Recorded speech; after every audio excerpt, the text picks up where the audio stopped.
and welcome to Kush News, the newscast of the African diaspora, daily bringing you the top stories of Africa and the Caribbean. I'm your anchor, Ochanda. Let's look at today's news from Thursday, March 23rd, 2023. In Blantyre, Malawi, the death toll rising and homeless increasing. Malawi, already grappling with a major cholera outbreak, sends out an SOS. More than a week after Tropical Cyclone Freddy made landfall in Malawi, leaving a trail of deserted homes, damaged roads, crippling the national power grid, and jamming operations at the hydroelectric dam, government officials and experts appear to be in a state of collective shock. President Lazarus Chakwera of Malawi has declared a state of disaster for the worst hit areas and has called for 14 days of national mourning with flags flying at half-mast. The Ministry of Education has suspended schools to create the 505 temporary camps for 367,929 displaced people. The president described the aftermath of the cyclone as one of the darkest hours in the history of our nation, quote unquote, which needs everyone to take part in the recovery process. Roll up your sleeves, he says. 40 roads and bridges have been cut off, hampering rescue efforts in the remote areas. He stated, "We need assistance from our international partners and donors and African neighbors to deal with this tragedy. This is a national tragedy that has affected many people, and many have responded positively to our appeal, but the situation is so grave that we cannot take any donation for granted." Member of Parliament for Mulanje Southeast, Naomi Kilekwa, said that the magnitude of the disaster in the area demanded immediate humanitarian assistance, and she said some of the survivors are living in deplorable conditions and need shelter. Going around the camps, you see the devastation, you see the pain, the destitution on survivors' faces. They need our support. They've lost loved ones. They are still searching for their loved ones. All of this is taking a toll on them. They need food, blankets, and amenities that can ease their pains. And all we can do is act now, she had stated. For those in the neighboring countries, Tanzania, Mozambique, Zimbabwe, thank you guys for your continued efforts. And for everybody else that's in the diaspora, thank you. We'll put a link below where you guys can donate. Let's go ahead and head over to Chad. More than 400 rebels accused of killing Chad's former president, Idris Deby Itno, back on April 20th, 2021, days after he was reelected for a sixth term as president, have been sentenced to life in prison. The rebels were convicted of terrorism, using child soldiers, and undermining Chad's integrity and security, as an appeals court ruled in a closing hearing back on Tuesday, March 21st, 2023. The month-long mass trial charged 454 members of the Front for Change and Concord rebel group for killing the longtime leader who died under suspicious circumstances while visiting his troops on the front lines during clashes with the rebel group. Idris Deby Itno was a long-serving military officer and president of Chad from 1990 until his death. He was also the member of the Badiat clan and the Zaghawa ethnic group, which occupies the majority of the posts in the Transitional Military Council. The leadership of the council was seized by Deby's adopted son, Mahamat Idris Deby, who is also of the Zaghawa ethnic group. Those in Chad, let us know your thoughts and comments below, and if justice was indeed served. Let's go to Nigeria.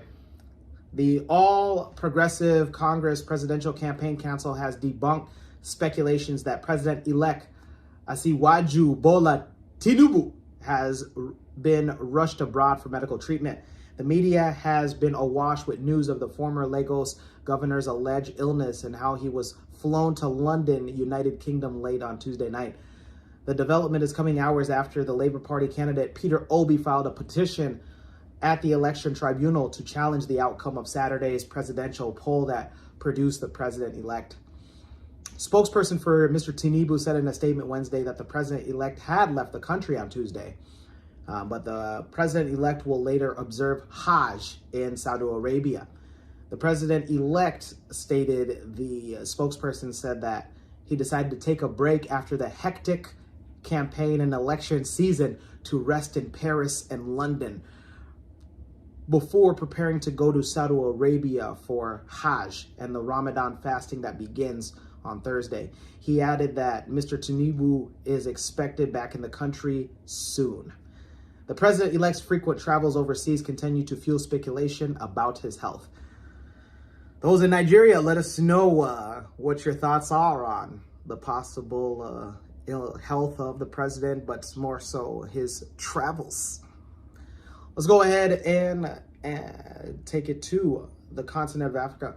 Ramadan, the first daily fast of the Islamic holy month of Ramadan, begins Thursday as hundreds of millions of Muslims worldwide enter a 4-week period of worship.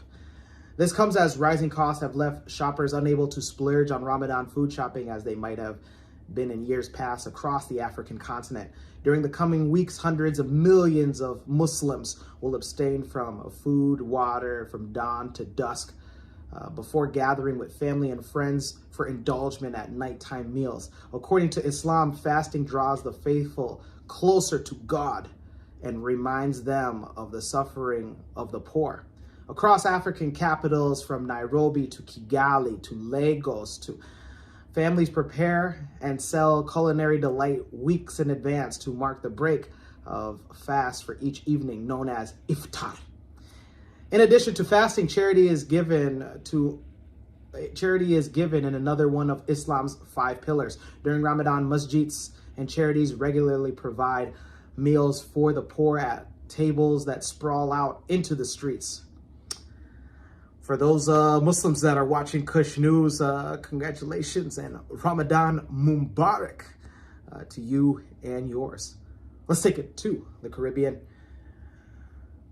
In Grenada, the importation of illegal firearms in the Caribbean region was a burning issue discussed at the Regional Security System Council of Ministers meeting on Wednesday, where chair of the RSS Council of Ministers, Grenada, Prime Minister Dickon Mitchell described the situation as a scourge.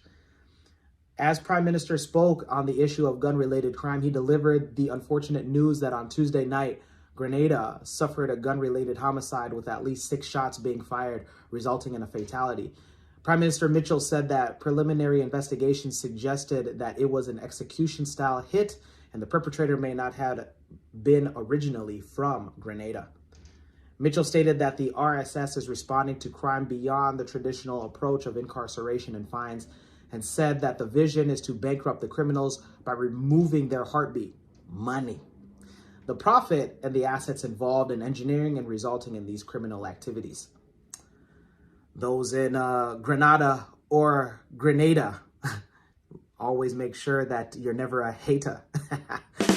Let's go ahead and end today's broadcast with the African proverb of the day. And it comes to us from South Africa. And it reads, hope does not disappoint. Ooh, that's nice. Once again, hope does not disappoint. All right, I'm kind of disappointed that another day wasn't about food, but those that want to give their own interpretation of the African proverb of the day, go ahead and comment below. Also, comment below on your thoughts on today's top stories. And also, don't forget to like and subscribe and hit that notification bell. Once again, like and subscribe and hit that notification bell. For Kush News on Kush Combos TV, I'm your anchor, Ochanda. See you next time.